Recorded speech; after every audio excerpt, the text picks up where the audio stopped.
Hello बच्चों, sentence का part हम लोग पढ़ रहे थे, उसमें सब्जेक्ट पढ़ चुके थे। आज प्रेडिकेट देखते हैं। तो प्रेडिकेट, जैसा कि आप जानते हैं कि प्रेडिकेट क्या होता है, सब्जेक्ट को छोड़कर जो शेष भाग बचता है उसको हम प्रेडिकेट कहते हैं। ठीक है, तो इसके कितने पार्ट होते हैं, सब्जेक्ट को छोड़कर कितने भाग बनते हैं, वो हम देखते हैं। तो देख लीजिएगा इसका एक डायग्राम, कैसे कितने पार्ट हैं। तो सब्जेक्ट के बाद में आपका वर्ब आता है, वर्ब के बाद ऑब्जेक्ट आता है, ठीक। और ऑब्जेक्ट यदि नहीं है तो आपका कॉम्प्लीमेंट आता है, ठीक। तो इस तरह से 3 पार्ट आपके प्रेडिकेट के हो गए। अब एक एक को हम देखेंगे। पहले देख लेते हैं वर्ब।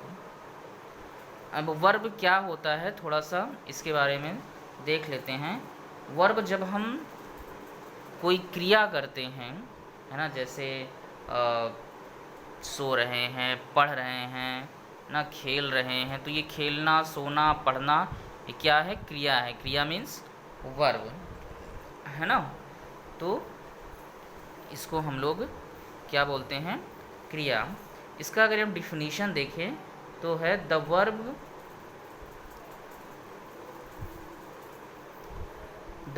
इज ए वर्ड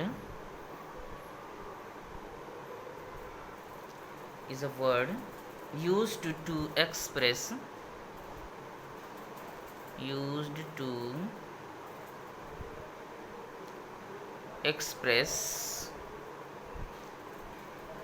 अब क्या क्या जो वर्ब है क्या क्या एक्सप्रेस करता है, क्या क्या व्यक्त करता है।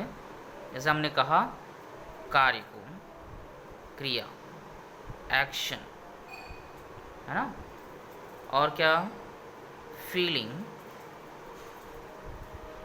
व्यक्त कर सकता है। और existence,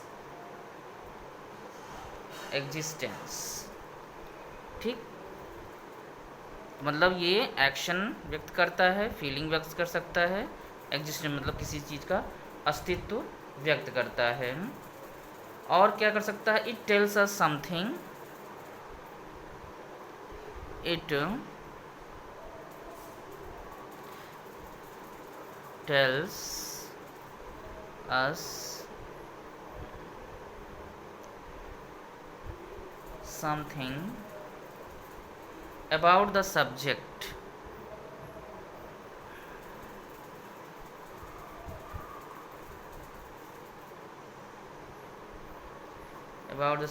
in a sentence.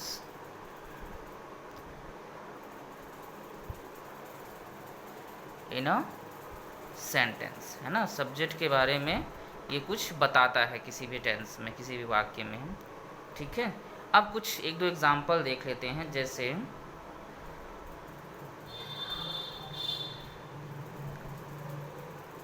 Ravi reads a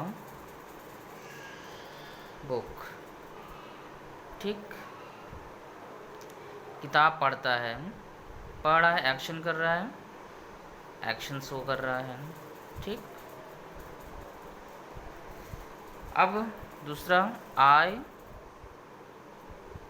feel cold. तो यहाँ पे क्या है? फीलिंग, है ना, फीलिंग, एक्सपीरियंस, ठीक। ये या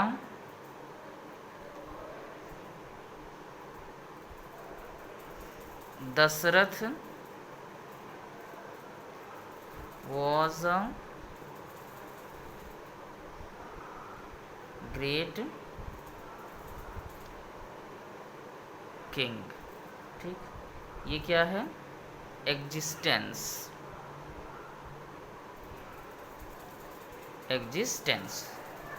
तो यहाँ पर देखिए फीलिंग हो गया, वॉज, ये वाज यहाँ पे वर्ब है, तो ये यहाँ पे सब वर्ब है, ये एग्जिस्टेंस को शो कर रहा है, ये फीलिंग को शो कर रहा है, ये आपके एक्शन को शो कर रहा है।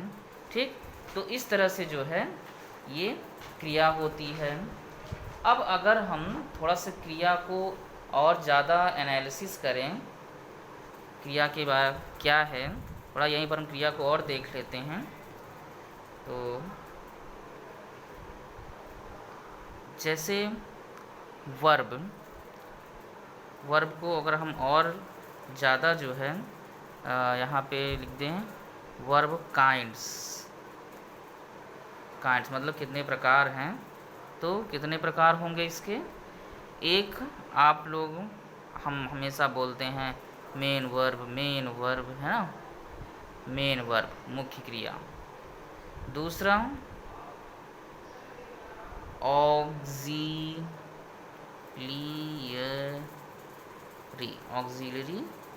या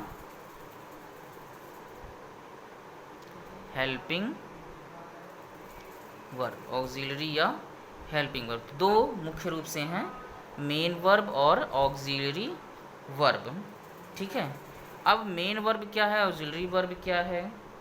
मेन वर्ब बच्चों जैसे हमने ऊपर जो लिखा है Ram Ravi reads a book, ये मेन वर्ब है जहाँ पर केवल एक क्रिया हो, जैसे सी कुक्स फूड। ठीक, तो यहाँ पर ये मेन वर्ब है, क्या है, मेन वर्ब की फर्स्ट फॉर्म। ठीक है, अब ऑक्सिलरी वर्ब क्या होती है। ऑक्सिलरी वर्ब यानी हिंदी में सहायक क्रिया कह सकते हैं, वो होती है जब वो ऐसी क्रिया जो मुख्य क्रिया के साथ में आती है, मुख्य क्रिया के साथ में आती है, मुख्य क्रिया के सहायक के रूप में कार्य करती है, उसे हम ऑक्सिलरी वर्ब कहते हैं। जैसे I am reading a book. अब यहाँ पर देखिए, यहाँ पर एक ये है रीडिंग, ये है मेन वर्ब, लेकिन यहाँ पे एक और आई हुई है क्रिया जिसको कि हम ऑक्सिलरी वर्ब या हेल्पिंग वर्ब बोलेंगे। ठीक, क्योंकि ये जो क्रिया है, ये जो मेन वर्ब है उसकी हेल्प के लिए आया हुआ है। ठीक है, इसलिए उसको हम हेल्पिंग वर्ब बोलते हैं। ठीक, तो ये आपका इस तरह से आपका हो गया। ठीक है, तो जो आपका वर्ब वाला पार्ट था कि पार्ट्स ऑफ प्रेडिकेट में वर्ब आता है, तो इस तरह से वर्ब एक तो मेन वर्ब से बन गया है ना, सब्जेक्ट प्लस वर्ब। ये आप ऐसे इसका स्ट्रक्चर बना सकते हैं अगर चाहें तो। यहाँ पर देखिए ऑब्जेक्ट भी आया हुआ है, तो subject plus verb plus object ना, ये आपका हो गया। दूसरा आपका हो गया सब्जेक्ट, ये आपका मेन वर्ब कर सकते हैं, आपका helping verb, main verb plus object हो गया, है ना। तो ये आपका इस तरह से हो गया। तो ये तो हम वर्ब की बात कर लिए। अब कल बच्चों हम लोग जो है प्रेडिकेट के अंदर ऑब्जेक्ट का कैसे यूज़ होता है, ऑब्जेक्ट कितनी तरह के होते हैं, उसको देखेंगे। ठीक है, थैंक यू बच्चों।